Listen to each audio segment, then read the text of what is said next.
Guys, I'm gonna tell you right now, when Batman v Superman introduces Aquaman into the live action movie sphere, I'm gonna tell you, Aquaman is gonna be badass. Especially if they make him similar to the way the cartoons make him. Because, yeah, sometimes Aquaman has some really cool moments.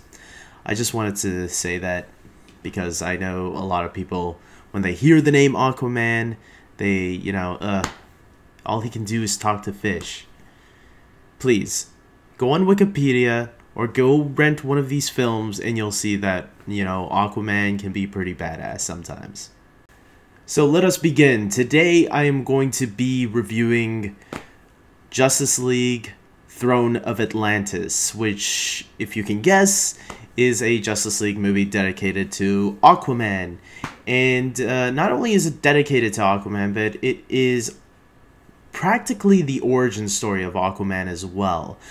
This movie is more based off the New 52 comics and not based on the old comic books, I guess. I don't know how it works, but the New 52 is basically a restart on the whole DC universe. So some things are changed now in the comics from what I heard. I'm not even sure if the old universe exists, but I'm not going to get too much into that because I don't even know too much of that. So it's best that I don't talk about the comics and just keep it to this movie, which let's start with the beginning. What was this movie about? What was going on? Basically, the Justice League are looking into this investigation of an underwater attack, and they're not sure quite what it is, but as they are searching for clues, they realize that these were creatures from Atlantis that attacked the submarine earlier. And Cyborg was also attacked by these guys. So Cyborg tries calling in the Justice League, who all of them haven't been hanging out because this is a movie that's actually a sequel to Justice League War. And in that movie, it was showing how the Justice League all came together. This one, we find out that the Justice League haven't been hanging out with each other since that movie ended. And, yeah, I mean, they're not like, super friends or anything. They bump heads once in a while. They don't really like working together, but they're forced to. And it's cool because, yeah, obviously if you're going to get all these different personalities in one room together, once in a while they're going to clash and, bump heads. They don't bump heads too often, but, I mean, there is little, like, quips to each other here and there throughout the film. But the main story is about Aquaman, who we hear is Arthur Curry.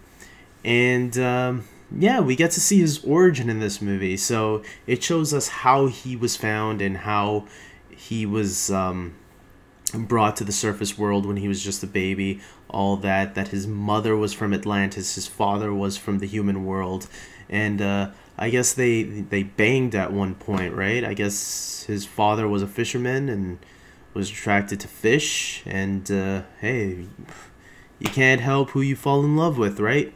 So it happens to be that these, people from Atlantis are trying to get Arthur and kill him because they're working under the leadership of Orm, who is Arthur's half-brother.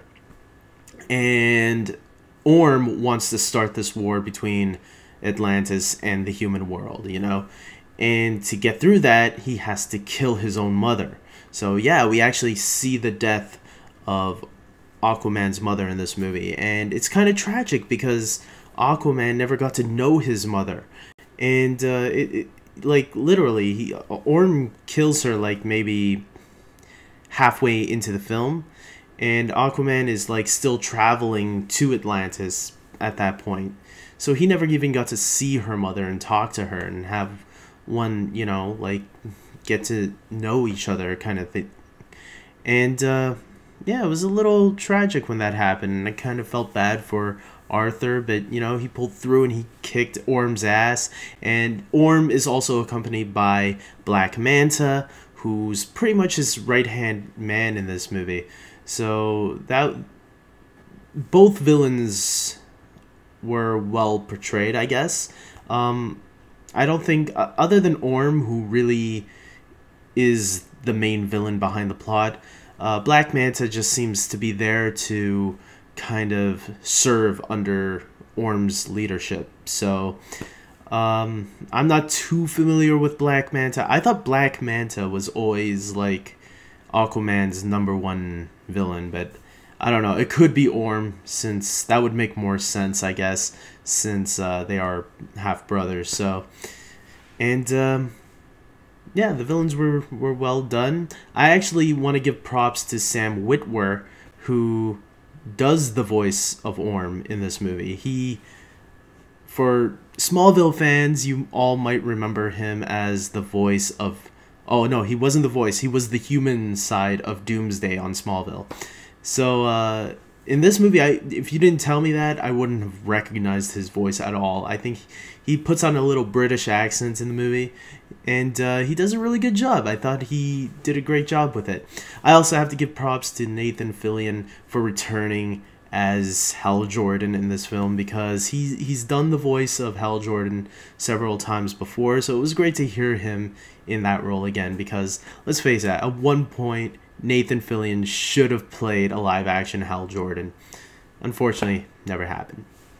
So, we also get to see Mera, who is Aquaman's girlfriend, I guess. And, yeah, she's pretty tough too, man. She can hold her own. There was a scene there in the movie where, you know, Orm's, or Black Manta's men come up, and she holds her own against them, and you know, protecting Arthur from these guys, and she kicked a lot of ass. She's a good girlfriend. She's a good girlfriend. Aquaman better keep her, that's for sure. She's gonna make a good queen one day. And I guess that's it, guys. I really enjoyed this film. I don't think it was the best DC animated film, but I enjoyed it a lot for what it was. I'm gonna give it an 8 out of 10. Yeah, I enjoyed it that much. An 8 out of 10. I was wondering 7.5 or 8. I'm gonna give it an 8. I'm feeling generous today. And yeah, it just felt like an 8 to me. I had a lot of fun with the film.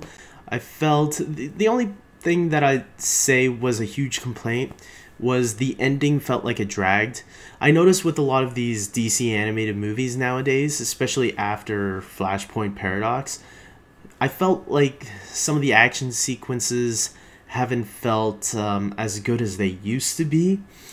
I felt like they've done so much throughout the years that maybe, you know, they don't know what other kind of styles to put in these direct-to-videos. I don't know. But DC has always, in my opinion, one-upped Marvel when it comes to their animated properties. So I still enjoyed the movie. I don't think it was the best one ever made, but it nowhere was near the worst.